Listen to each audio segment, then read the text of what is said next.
안녕하세요. ERP 정보관리사 물류 고난도 챕터 특강 시간입니다. 자, 이런 거 놓치시면 안 됩니다. 자, 여러분 많이 기다리셨죠? 자, 오늘은 뭘 할 거냐? 두 번째, 챕터 2 영업관리를 할 겁니다. 영업관리는요, 사실 식이 좀 많아요. 계산할 것도 많고 외워야 될 것도 많아요. 그래서 학생들이 이 단어는 조금 힘들어하는 게 사실이에요. 그래서 제가 어떤 거를 좀 도움을 드릴까 하다가 그래도 시험에 조금 더 많이 나오는 걸 해드리면 좋겠다라고 해서 우선 오늘은 수요 예측을 해드릴 겁니다. 수요 예측은 어렵진 않아요. 근데 계산하는 것도 조금 있으니까 여러분 긴장하지 마시고 그렇죠? 책이 너무 많아 긴장하지 마시고 여기는 너무 쉬워 하면서 충분히 하시면 되겠습니다. 자, 우선 수요 예측할 때 수요 예측이 뭔지 한번 볼까요? 자, 읽어보겠습니다. 재화나 서비스에 대하여 장래에 발생할 가능성이 있는 모든 수요, 잠재 수요하고 유효 수요 크기를 예측하는 게 바로 수요 예측입니다. 수요 예측, 잠재 수요하고 유효 수요가 뭐냐면 얘는 돈이 없어요. 난 지금 돈이 없어요. 뭔가를 사고 싶어요. 그런데 할 수가 없어요. 하고 싶다. 하지만 언젠가 할 거야. 이런 거 있죠? 그게 바로 잠재 수요예요. 유효 수요라는 건 뭐냐면 나 돈 있어. 그러니까 나는 살 수 있어. 이겁니다. 자, 어쨌든 둘 다 수요입니다. 잠재 수요로든 유효 수요든 자, 이 두 개의 크기를 예측하는 게 바로 수요 예측이에요. 회사에서는요, 수요 예측을 해야 돼요. 고객들이 나의 물건을, 나의 서비스를 얼마만큼 원하는구나. 그래서 그 수요를 예측을 해야 나중에 뭐예요? 판매를 예측할 수 있단 말이에요. 그래서 수요 예측을 해야 판매 예측을 할 수 있고, 판매 예측을 하면 판매 계획하고 판매 할당까지 할 수 있어요. 책에는 이렇게 순서대로 있습니다. 자, 그런데 자, 오늘은 수요 예측만 할 거고요. 자, 그럼 수요 예측에 원칙이 있습니다. 그럼 수요를 예측을 하는데 아까 했던 잠재 수요하고 유효 수요 두 가지가 있었죠? 그 수요 예측을 하는 원칙은 뭐냐라는 거예요. 우선 첫 번째 봅시다. 오차의 발생 확률은 예측하는 기간의 길이에 비례하여 높아진다라는 거예요. 자, 무슨 말이냐? 우리가 아무도 예측이잖아요. 예측 뭐예요? 정확한 거 아닙니다. 내가 어느 정도 할 수 있을지 생각을 해보는 건데 아무래도 길이가 길면 시간이 오래 걸리면 예측이 잘 안 될 수 있어요. 오차가 더 많이 발생할 수 있다 이 말입니다. 그래서 오차의 발생 확률은 예측하는 기간의 길이에 비례하여 높아진다. 기간이 오래 걸리면 오차가 좀 더 많이 생길 수 있구나 라고 생각을 하시면 돼요. 그 반대로 그럼 생각하시면 되죠. 예측하는 기간이 짧을수록 그렇죠? 예견되지 않은 사건에 따른 영향이 줄죠. 아무래도 그래서 예측 오차가 발생할 확률은 줄어요. 그럼 예측의 적중률은 높아진다라는 겁니다. 얘가 바로 수요 예측의 원칙입니다. 자, 두 번째 원칙이 있습니다. 수요가 안정적인 기간이나 또는 기존의 상품이나 서비스에 대한 예측은 불안정한 기간이나 또는 신규 상품의 서비스에 대한 예측보다 적중률이 높아진다라는 거예요. 자, 이것도 당연한 건데 아무래도 안정적일 때는 예측을 해도 어느 정도 맞는데 수요가 불안정적이거나 혹시나 신규 상품이죠. 신규 상품은 아직 모르잖아요. 이런 거는 아무래도 예측 오차가 많이 발생할 수 있습니다. 그래서 안정적인 기간이나 기존의 상품은 불안정한 기간이나 신규 상품보다는 예측 적중률이 높아진다라는 거고요. 불안정한 기간 또는 신규 상품이나 서비스는 예측하기 힘든 상황이 생길 가능성이 높기 때문이다 라는 겁니다. 자, 수요 예측의 원칙 세 번째가 있습니다. 자, 일반적으로 영속성이 있는 상품이나 영속성은 뭐예요? 계속 연결된 거예요. 영속성이 있는 상품이나 서비스 등은 영속성이 없는 상품이나 서비스보다 지속적으로 정확한 예측을 하기가 어렵다라는 거예요. 아까 첫 번째 했던 시간이 긴 거랑 똑같은 거예요. 비슷하게 생각하시면 돼요. 쭉 해서 영속성이 있는 건 중간에 뭔가 우리가 알지 못하는 사건들이 일어날 수가 있어요. 그러면 그것보다는 좀 영속성이 없는 것들은 그때그때 바로 짠짠짠 하면은 되니까 걔네들이 조금 더 정확한 예측을 할 수 있겠구나. 그러면 영속성이 있는 거는 좀 정확한 예측을 하기 어렵겠구나 라고 생각을 하시면 됩니다. 그래서 영속성이 있는 상품이나 서비스 등은 경기 변동이나 경제적 요인에 끊임없이 영향을 받아서 수요 패턴이 변하기 때문이다 라는 거예요. 자, 수요 예측 원칙 어렵지 않았죠?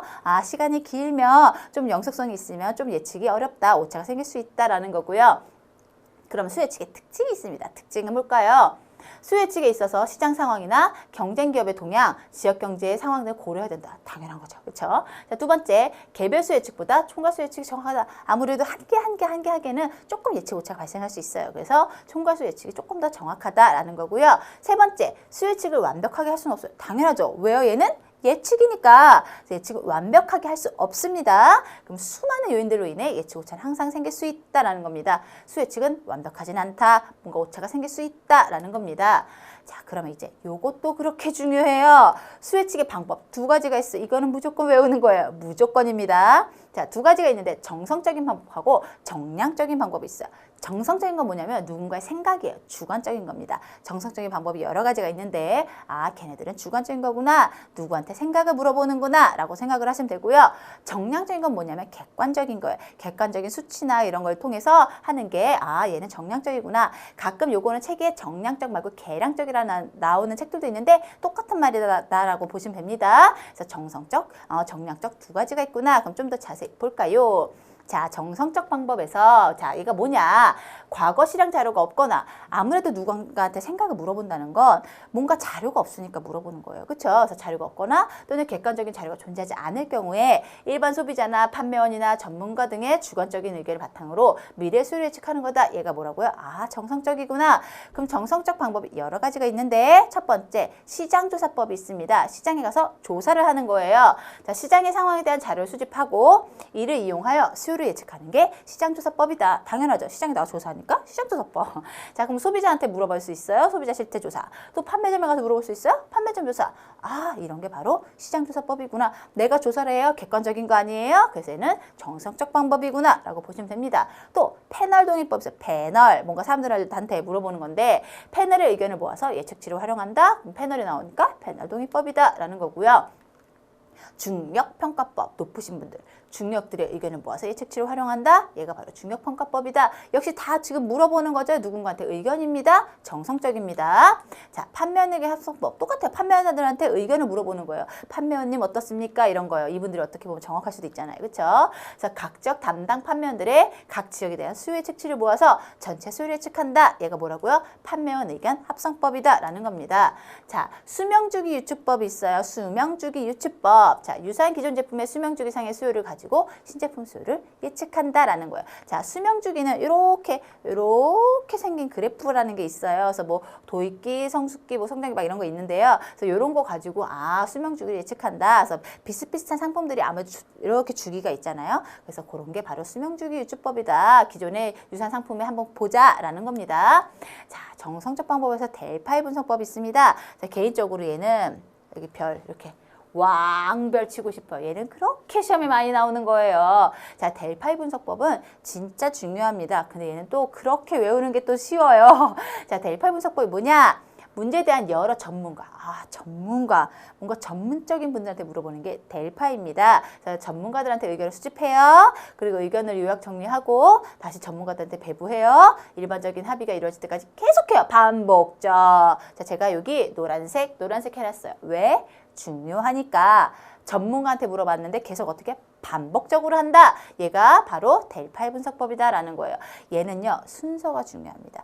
이게 뭔가라는 거는 당연히 알고요. 순서도 가끔 요즘 나와요. 그러니까 예전에 좀 안 나왔는데 요즘 사람들이 전문가 나오면 다 델파이라는 거 아니까 순서까지 내고 있다. 그래서 순서 알아두세요. 첫 번째, 전문가들한테 물어봤어요. 의견을 수집했어요.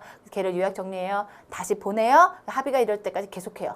이게 순서가 있습니다. 델파이 분석은 조금 이따 제가 순서 보여드릴게요. 이런 게 있다. 자, 중요하다. 별 한 20개쯤 치면 돼요. 제가 지금 별 치려다가 안 쳤어요. 지저분할까봐. 왕왕왕왕왕. 자, 치시면 됩니다. 굉장히 중요합니다. 전문가한테 반복적으로 뭐라고요? 델파이. 얘는 정성적이다라는 것까지 알아두시면 더욱 좋겠죠. 자, 그러면 델파이 분석법을 잘 생각해보세요. 전문가한테 물어봤어요. 그러면 전문가한테 물어볼 때 어떨 때 쓰세요? 아무래도 신제품 개발할 때, 그쵸? 시장 전략할 때, 장기 예측할 때, 뭐 이럴 때, 델파이 분석법 쓰는구나 라는 거예요. 그러면 좋은 점이 뭐가 있겠어요? 델파이 분석법 똑똑하신 분들이니까. 과거 자료 등의 예측 자료가 없어도 예측 가능하죠. 이분들은 다 아실 거야 라고 해서 과거 자료 등의 예측 자료가 없어도 가능해요. 근데 반대로 자, 단점을 봐봐요. 창의력 자극이 없고 시간과 비용이 많이 들어요. 아까 계속 한다고 했죠. 반복적으로. 자, 여러분 전문가, 우리는 똑똑해. 전문가 입장에서 어때요? 너무 싫어. 왜? 계속 시키니까, 반복적이니까. 그래서 창의력 자격이 없어요. 막 싫어. 대충 할 수도 있단 말이에요. 그쵸? 그리고 계속 하니까 시간이나 비용이 많이 들죠. 이분들은 또 그렇게 또 좀 비용이 많이 들 수 있겠죠. 그래서 시간과 비용이 많이 든다라는 거 알아두시고, 자, 이제 정량적입니다. 정량적하고 정성적의 차이만 보시면 돼요. 정성적은 누군가한테 의견을 물어보는 거고요. 정량적은 객관적인 수치입니다. 그래서 이제 수치별로 보신다라고 하시면 돼요. 자, 과거 자료를 바탕으로 통계적으로 미래 수요를 예측한다. 뭔가 과거에 자료가 있었어. 그래서 그런 수치들을 통해서 나는 볼 거야. 걔가 뭐예요? 정량적입니다. 정량적은 두 가지가 있어요. 시계열 분석법, 인과모형 분석법이 있습니다. 시계열 분석법, 인과모형 분석법. 자, 그럼 시계열 분석법은 뭐냐? 시계열 분석법, 시간 순서대로 간다 이런 거예요. 자, 시간의 흐름에 따라서 일정한 간격마다 기록한 통계 자료인 시계열 데이터를 분석하여 예측한다. 얘가 뭐라고요? 시계열 분석법. 과거에 이렇게 순서대로 됐으니까 앞으로도 계속 이렇게 될 거야 라고 생각하는 게 시계열 분석법입니다. 그래서 과거 수요 패턴이 미래에도 지속될 것이라는 가정에 기초를 하는 거야. 옛날에 얘가 이렇게 해서 지금 증가하고 있으니까 앞으로도 계속 증가할 것 같아. 뭐 이런 거 있죠? 얘가 바로 시계열 분석법입니다. 그래서 미래 수요는 과거 수요 관찰치가 가지는 일정한 패턴을 파악하고 이러한 패턴을 예측 기법에 적용함으로써 추정한다. 얘는 뭐라고요? 시계열 분석법이에요. 자, 시계열 분석법 변동 요인이 있습니다. 그럼 과거에 이렇게 됐는데 변동하는 요인도 있을 거 아니에요. 그럼 뭐냐? 요인이 1개, 2개, 3개, 4개가 있네요. 자, 첫 번째 경향 변동 입니다. 어떤 경향으로 될 거야? 라는 거예요. 자, 시계열 데이터는 오랜 세월 동안 추세적으로 나타난다. 아, 어떤 경향이 있더라. 올라가는 경향이 있더라. 뭐 내려가는 경향이 있더라. 이게 바로 경향 변동입니다. 그럼 순환 변동은 뭐냐? 1년 이상의 기간에 걸쳐 발생하는 일정한 주기 변동이에요. 그러니까 1년 이상 쭉 봤더니 뭐 연초에는 어떻더라, 연말에는 어떻더라, 뭐 이런 거 있죠? 그래서 얘는 순환 변동입니다. 그럼 계절 변동, 계절은 쉽잖아요. 계절 변화에 따랐다. 뭐 여름이 어떻다, 겨울이 어떻다. 이런 거 얘가 바로 계절 변동입니다. 일단 불규칙 변동은 뭐냐? 규칙적이지 않은 거예요. 우발적으로 발생하는 변동, 얘가 불규칙 변동이다. 아, 이렇게 변동 요인이 여러 가지가 있구나 라는 거고요. 자, 이제 또 계산하는 거 이것도 그렇게 중요해요. 자, 봅시다. 시계열 분석법은 크게 두 가지가 있어요. 이동평균, 지수평화. 자, 지금부터 이거는 계산할 거니까 잘 알아두세요. 이동평균법이 있고 지수평화법이 있어요. 이동평균은 또 두 가지가 있네요. 단순이동, 가중이동. 자, 그럼 결론적으로 1개, 2개, 3개를 다 계산할 수 있어야 됩니다. 자, 다시요. 이동평균법에는 단순이동이 있고 가중이동이 있어요. 저 또 하나 이동평균법 말고 뭐가 있어요? 지수평화법이 있다. 얘네들은 공식을 좀 알아두셔야 되는데 요거 2개는 뭐 외울 것도 없이 바로 할 수 있습니다. 자, 그러면 자, 이동평균법 뭔지만 보고 합시다. 자, 이동평균. 자, 생각해보세요. 뭐예요? 평균이? 이동하나? 이거잖아요. 그쵸? 그러면 과거 일정 기간의 평균 추세를 이용하여 미래 수요량을 예측한다. 과거에 한 3개월 동안 이렇게 됐어. 그럼 3개월의 평균이 있을 거 아니에요? 그럼 3개월의 평균?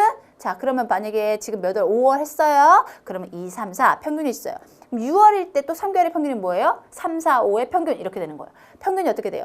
한 달씩 갈수록 점점 똑같이 3개월인데 계속 이동하죠? 그래서 얘는 이동평균입니다. 아, 평균이 이동하네. 왜? 나는 3개월만 보려고 했는데 시간을 계속 가고 있으니까. 그쵸? 3개월만 봐요? 5개월도 볼 수 있고 6개월도 볼 수 있고. 이게 바로 이동평균입니다. 자, 그러면 이동평균 2개가 있다고 했죠. 단순이동, 가중이동. 자, 단순이동은 또 그렇게 쉬워요. 우리가 학교 다니면서 이런 거 했잖아요. 자, 좀 슬픈 얘기지만 저 시험 볼 때 너무 슬펐어요. 평균이 낮았거든요. 이거예요. 우리가 시험 쭉 봤잖아요. 평균 어떻게 구했어요? 전체 더해서 과목수로 나눴잖아요. 이게 그거예요. 할 수 있겠죠? 자, 봐봐요. 가장 최근의 일정 기간에 대해서 시계열의 평균치를 계산해 이를 다음 개 예측으로 이용한다 이거예요. 만약에 우리가 뭐 5개 있어요. 5개의 평균을 구한다. 그럼 어떻게 해요? 자, 생각해 보세요. 하나, 둘, 셋, 넷, 5개 평균 구하면 5개 다 더해서 나누기 5 하면 되죠. 이게 바로 그거예요. 알았죠? 5기간이라는 건 5개월, 뭐 5년 이런 거 5개를 더해서 나누기 5 해라 이거예요. 3기간, 3개를 더해서 나누기 3 해라. 와, 쉽다. 그쵸? 이 정도 계산을 할 수 있는 거예요. 그러면 5기간 이동 평균은 최근 5기간의 자료를 평균하는 거야. 더해서 나누기 5. 그래서 더해서 나누기 5라는 건 어떻게 보면은 5분의 1 한 거랑 똑같으니까 아, 가중치가 5분의 10 동일하다라는 걸 계속 똑같이 해서 나누기 5 하니까 얘가 단순이동 평균법이다라는 거고요. 그럼 가중이동 평균법은 뭐냐? 가중이동. 평균이긴 한데 뭔가 어딘가에 조금 더 가중치를 뒀어라는 게 가중이동 평균법입니다. 자, 최근의 자료일수록 더 많은 가중치를 준다라는 거예요. 그래서 가장 최근의 자료부터 순서대로 0.4, 0.3, 0.2, 0.1의 가중치 부여한다. 얘는 꼭 정해진 건 아닌데 이렇게 시험에 조금 더 많이 나와요. 근데 아닌 경우도 있는데 조금 이런 게 더 많이 나온다라는 거예요. 그래서 합은 1이 된다. 가중치 합은 1이 된다가 더 중요할 수도 있어요. 왜냐면 얘가 만약에 이렇게 없었어요. 0.4, 0.2, 0.1. 그럼 얘 가중치? 아, 0.3이구나. 왜요? 다 더하면 1이니까. 그래서 이렇게도 보실 수 있으면 더욱더 좋겠죠. 그래서 아, 이렇게 가중치를 준다라는 거예요. 자, 그럼 얘를 계산 한 번만 해볼까요? 자, 만약에 자, 우선 단순이동 평균법 쉬운 것부터 우린 다 할 수 있잖아요.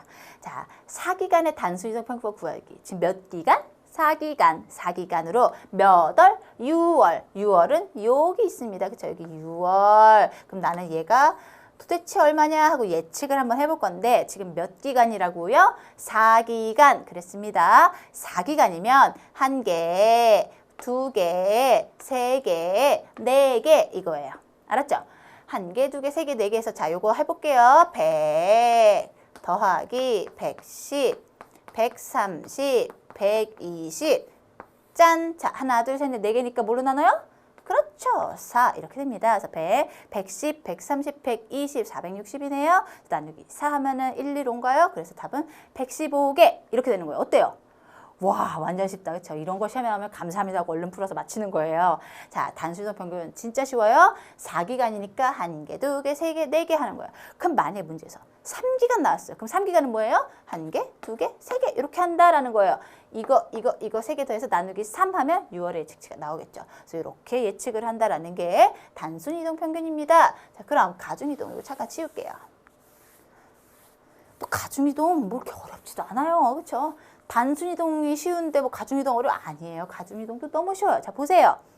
가중치 0.4, 0.3, 0.2, 0.1 이용하여 구하기라고 문제 써 있어요. 문제 안 써 있으면 왜 안 써 있을까라고 한번 생각해 보셔야 돼요. 이거 다 더하면 얼마다? 1 이런 거. 자 그러면 나는 6월을 구할 건데 자 가중치는 최근에 먼저 주는 거예요. 즉 얘한테 0.4를 주는 거고요. 얘한테 0.3을 주는 거고 얘는 0.2, 얘는 0.1 이렇게 주는 겁니다. 그래서 0.2에다 0.4 곱하고 여기다 쓸까요? 제가 말을 잘못했네. 120에다가 0.4 곱하고 그쵸? 여기는 더하기 130에다가 0.3을 곱하고 더하기 밑에다 쓸게요. 여기 있는 거 110에다가 0.1을 곱하고 더하기 100에다가 0.1 끝 더하기 하면 답이 나와요. 119 나오나 봐요. 그래서 이거 곱하기 이거 곱하기 이거 곱하기 이거 곱하기 이거 다 더하면 된다. 와 진짜 쉽다. 그쵸? 이렇게 계산하시면 됩니다. 어때요? 가중이동 평균법. 할 수 있겠죠? 이런 거 시험에 나오면 틀리는 거 아니에요. 알았죠? 이거 꼭 맞추는 겁니다. 자, 그럼 이제 지수평활법 봅시다. 지수평활법도 시험에 엄청 많이 나와요. 1급 같은 경우는 요거 주관식으로도 많이 나오고요. 2급도 똑같아요. 계산하는 거 나오는데 2급은 객관식이니까 객관식으로 다 구하는 거 나올 수 있습니다. 자, 지수평활법 봅시다. 가중이동 평균법을 발전시킨 기법으로서 가중치는 과거로 거슬러 올라갈수록 감소하게 되어 결과적으로 최근의 값에 가장 큰 가중치를 부여하게 된다. 내가 원하는 그런 가중치가 있어 그거를 최근의 값에 많이 부여한다 라는 거고요. 자, 이거 공식 그렇게 또 중요합니다. 자, 수요 예측치, 지수평활법에 의한 수요 예측치는 어떻게 구하냐? 자, 실제값, 문제에서는 실제값을 주고요. 예측치를 줘요. 평활 상수를 줘요. 가끔 문제마다 평활 상수를 평활 계수라고 쓰는 문제도 있어요. 똑같은 겁니다. 평활 상수, 평활 계수. 자, 그래서 내가 원하는 건 평활 상수예요. 걔만큼을 내 실제한테 주겠다라는 거니까 실제값에 평활 상수를 주고요. 예측치에다가는 1만 해서 평활 상수를 줘요. 그래서 요거는 꼭 외우셔야 돼요. 이렇게 외우셔야 됩니다. 실제값 곱하기 평활상수, 예측치의 1마이너스 평활상수 이렇게 외우시면 됩니다. 그래서 얘 이름은 알파예요. 평활상수 알파는 0보다 큰 것 같고 1보다 작은 것 같다. 0하고 1 사이다. 1보다 크진 않아요. 0하고 1 사이다 라고 하고요. 이 알파 값을 주는데 알파가 크면 아무래도 최근의 값에 최근 변동을 더 많이 고려한다. 이렇게 생각을 하시는 겁니다. 자, 요거 계산 조금 이따 해볼게요. 자, 이제 인과 모형 분석법 봅시다. 아까 처음에 시작할 때 두 가지가 있었어요. 시계열 분석법, 인과 모형 분석법이 있었어요. 지금까지 시계열 분석법 봤고, 자, 인과 모형 분석법은 뭐냐? 자, 어떤 수에 영향을 미치는 요인을 찾아내요. 그래서 그 요인과 수요의 관계를 분석해서 향후수를 예측합니다. 요인이 있어요. 만약에 습도가 있습니다. 그 습도로 앞으로 어떻게 예측될 거다. 뭐 기온에 따라서 어떻게 수요가 달라질 거다 할 수 있잖아요. 그러면 그거에 따라서 예측하는 게 인과 모형 분석이에요. 두 가지가 있어요. 단순, 다중. 한 개. 온도 하나. 그러면 단순. 뭐 온도와 습도 두 개. 다중. 완전 쉽죠. 하나면 단순, 그거보다 많으면 다중. 이렇게 되는 겁니다. 그래서 아, 요런 게 있구나 라고 보시면 됩니다. 자, 이제 문제를 풀어볼까요? 자, 다음 중 수요 예측의 특성으로 볼 수 없는 것은 그랬습니다. 자, 수요 예측의 특성은 뭘까라는 건데요. 자, 봅시다. 1번. 예측 오차의 발생 확률은 예측하는 기간의 길이에 비례하여 낮아진다. 어때요? 기간이 길면?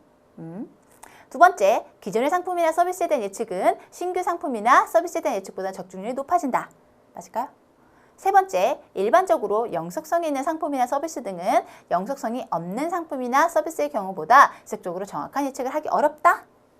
네 번째, 안정적인 기간에 대한 예측은 예측 불가능한 상황이 자주 발생할 가능성이 있는 불안정한 기간에 대한 예측보다 적중률이 높다. 자, 찾으셨나요? 어떤 게 틀린 거죠? 어떤 게 아닌 거죠? 자, 찾으셨나요? 볼까요? 자, 답은 1번입니다. 어때요? 예측 오차 발생 확률은 예측하는 기간의 길이에 비례하여 낮아지는 게 아니죠.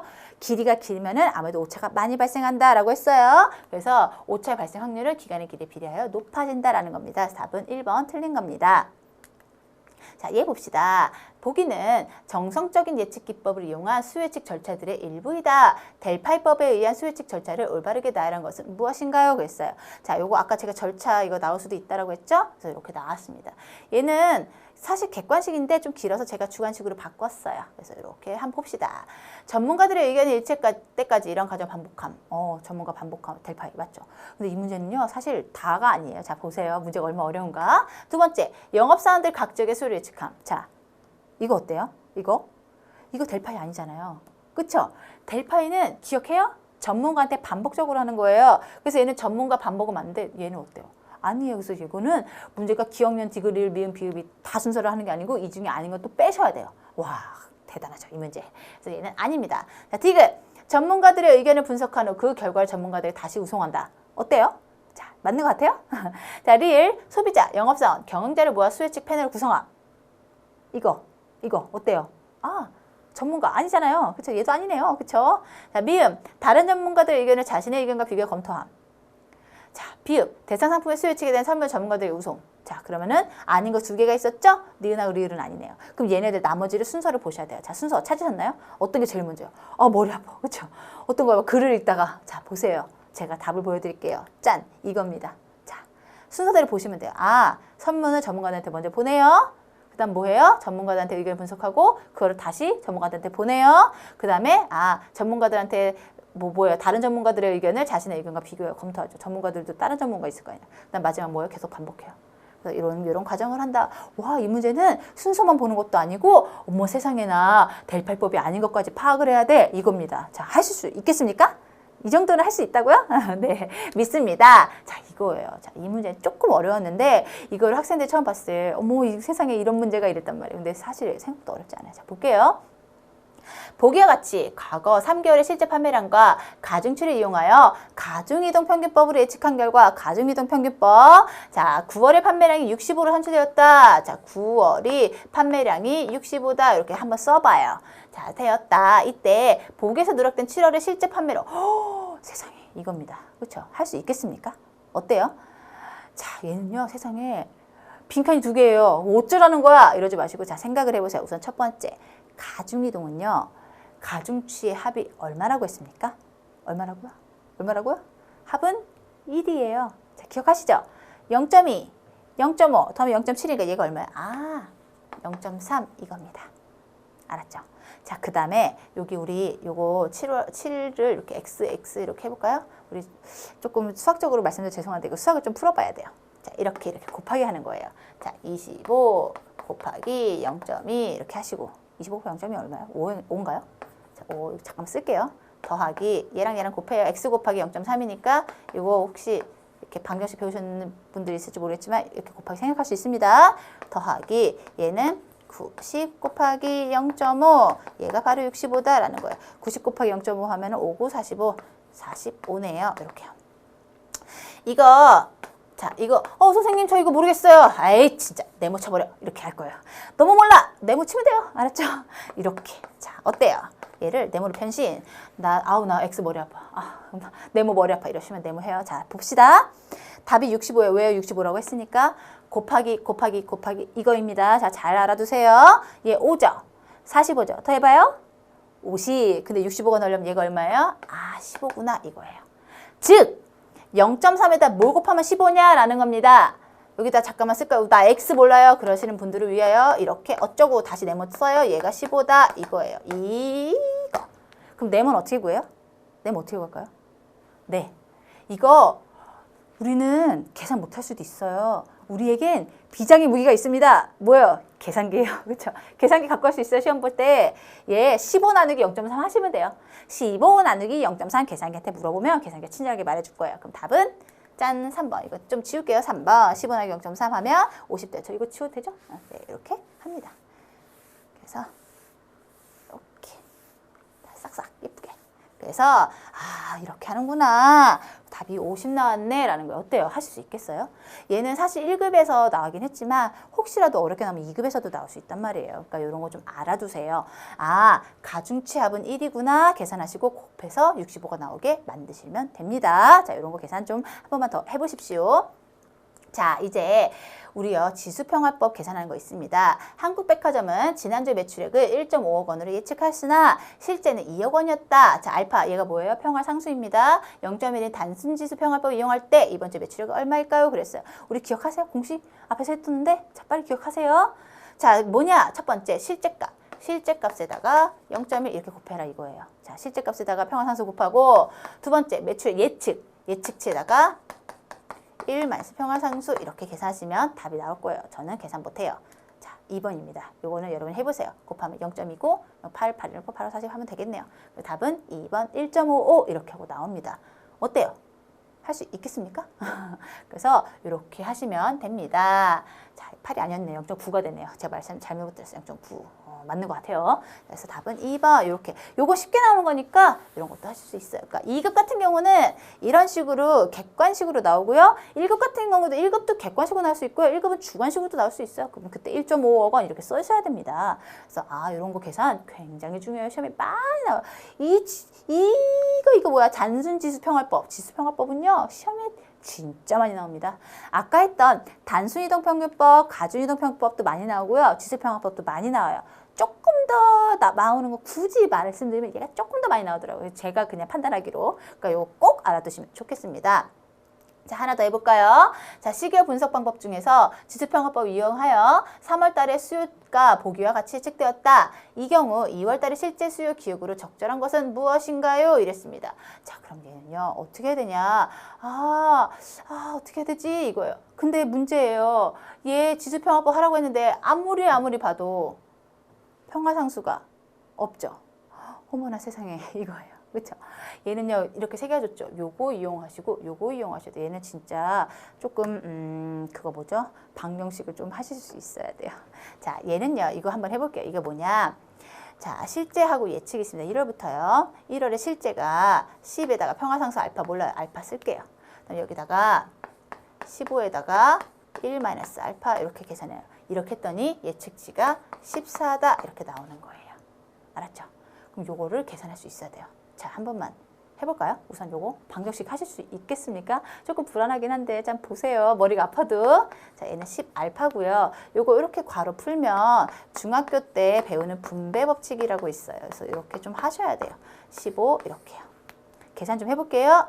요거 이렇게 하고 얘 이렇게 놔두면 자, 얘는요 사실 마이너스가 되는데 여러분이 마이너스 개념을 조금 그러실까봐 숫자를 바꿀게요. 14 이렇게 그다음에 15 알파 마이너스 10 알파 이렇게 있어요. 방정식 푸는 거예요. 이렇게 2항이라는 걸 써서. 그럼 얘는 1은 5 알파거든요. 그럼 알파는 얼마냐? 5분의 1이에요. 즉 0.2죠. 이렇게 계산하실 수 있어야 돼요. 그래서 요거 조금 방정식 푸는 거 좀 어려우신 분들은 얘가 좀 많이 어려우실 수 있어요. 그래서 얘 0.2 하고 나왔어요. 자, 알파가 0.2 나왔어요. 즉 얘 평화상수가 0.2인 거예요. 이제 뭐 하냐? 이게 끝난 게 아니잖아요. 그렇죠? 얘 또 해요. 한 번 더 하는 거예요. 자, 이거는 이쪽에다 하겠습니다. 자, 평화상수 나왔으면 이제 또 해요. 기억. 기억에다가 0.2 하시고 여기 14에다가 1 마이너스 0.2 했더니 얘가 15다 라고 해서 이거 좀 잠깐만 지우겠습니다. 자, 이렇게 하면 나오는 거예요. 그래서 얘를 계산하면 돼요. 자, 얘 몰라요? 얘 네모 치시고 얘 1 마이너스 0.2면 0.8이죠? 8, 8, 8, 4, 32, 11점인가요? 자, 더하기를 안 썼네요. 자, 더하기 11.2는 15다 이거죠. 8, 30 맞죠? 자, 그러면 얘 하면 네모가 얼마냐? 여러분 계산하시면 돼요. 15에서 11.2 하면 3.8인가요? 저 지금 머릿속으로 계산하고 있는데 제가 맞게 하고 있는 건지 모르겠네요. 그러면 이 네모가 3.8이면 이거인 거예요. 기억에다가 0.2 곱한 게 3.8이다. 그러면은 기억은 얼마냐? 이거예요. 얼마죠? 네, 19입니다. 이렇게 하시는 거예요. 얘는 좀 많이 복잡했어요. 그렇죠? 이거 여러분한테 꼭 보여드리고 싶어서 제가 막 열심히 계산하고 있는데 이거 과연 계산을 얼마큼 하실지 모르겠네요. 근데 방정식 과학적인 지식이 조금만 있으면 사실 쉬운 건데, 그래서 요거 좀 잘 하실 수 있으면 좋겠어요. 혹시라도 이거가 나 너무 빨랐어요 하신 분들은 한 번만 더 보시고서 이렇게 하는구나 라고 이해하시면 더욱더 좋겠습니다. 이거 지워도 되죠? 그래서 기억이 쉽구나 라고 하셔야 돼요. 얘는요, 평화상수까지 구해서 이걸로 평화상수를 구해서 여기 해가지고 얘 실제 수요까지 구하는 문제입니다. 어때요? 재밌긴 한데 조금 복잡했다고요? 아니, 괜찮아요. 우리 충분히 할 수 있어요. 자, 오늘 여기까지였습니다. 수요 예측은요, 굉장히 중요해요. 수요 예측은 시험에도 많이 나오니까 꼭 알아두시고 계산 같은 것도 꼭 연습하셔서 여러분들 꼭 정답 맞추셨으면 좋겠습니다. 고생 많으셨습니다. 감사합니다.